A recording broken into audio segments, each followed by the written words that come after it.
കോട്ടയത്ത് അടിയന്തര വൃക്ക് മാറ്റിവെക്കൽ ശസ്ത്രക്രിയ നടത്തേണ്ട 22 വയസ്സുകാരി സഹായം തേടുന്നു. ഇരുവൃക്കകളും തകരാറിലായ എറണാകുളം സ്വദേശി ആൻഡ്രിയ റോസ് ആണ് ചികിത്സാ സഹായം തേടുന്നത്. വൃക്കദാനത്തിന് അമ്മ തയ്യാറാണെങ്കിലും ശസ്ത്രക്രിയയ്ക്ക് പണമില്ലാത്തത് തിരിച്ചടിയായിരിക്കുന്നു.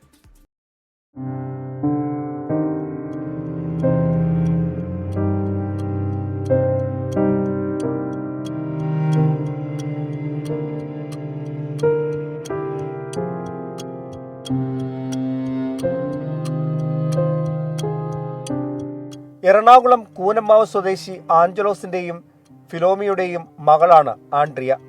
+2 മികച്ച മാർക്ക് നേടി വിജയിച്ചു. വിദേശത്ത് പോകാൻ ജർമ്മൻ ഭാഷയടക്കം പഠിച്ചു. എന്നാൽ അപ്രതീക്ഷിതമായി 19-ാം വയസ്സിൽ വന്ന പനിയും തലവേദനയും ആൻഡ്രിയ റോസ് എന്ന വിദ്യാർത്ഥിനിയുടെ ജീവിതം മാറ്റിമറിച്ചു. ഒരു 2.25 വർഷം മുമ്പാണ് നമ്മൾ അറിയുന്നത് കൊച്ചിനിങ്ങനെ ഒരു ഛർദിയും പനിയും തലവേദനയും. അതായിരുന്നു കൊച്ചിന് നമ്മൾ ആദ്യം കണ്ടായത്.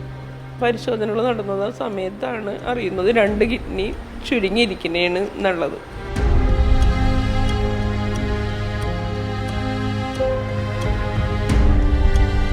ഇരുവൃക്കുകളും തകരാറിലായതിനെ തുടർന്ന് ഡയാലിസിസ് അടക്കം ഇപ്പോൾ നടത്തുന്നുണ്ട്. എത്രയും വേഗം വൃക്ക മാറ്റിവെക്കണമെന്നാണ് ഡോക്ടർമാർ പറയുന്നത്. മകൾക്ക് അമ്മ തന്നെ വൃക്ക നൽകാൻ തയ്യാറാണ്. എന്നാൽ ശസ്ത്രക്രിയയ്ക്ക് ആവശ്യമായ പണം ഇവരുടെ പക്കലില്ല.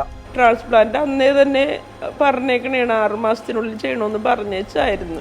പക്ഷെ നമുക്കത് സാധിച്ചില്ല. നമുക്ക് 1 വർഷത്തേക്കുള്ള മരുന്നിനുള്ളതും കൂടി ഒരു 5 ലക്ഷം നമ്മൾ കണ്ടെത്തിയിരിക്കണം എന്നുള്ളത് ബാങ്കിൽ ഇട്ടേക്കണമെന്നാണ് പറയുന്നത് കൊച്ചിൻ്റെ പേരിൽ.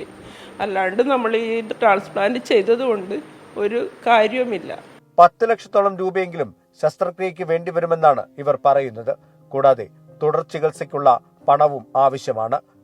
അതുകൊണ്ട് തന്നെ സുമനസ്സുകളുടെ സഹായമാണ് ഇപ്പോൾ ഇവർ പ്രതീക്ഷിക്കുന്നത്. 24 കോട്ടയം.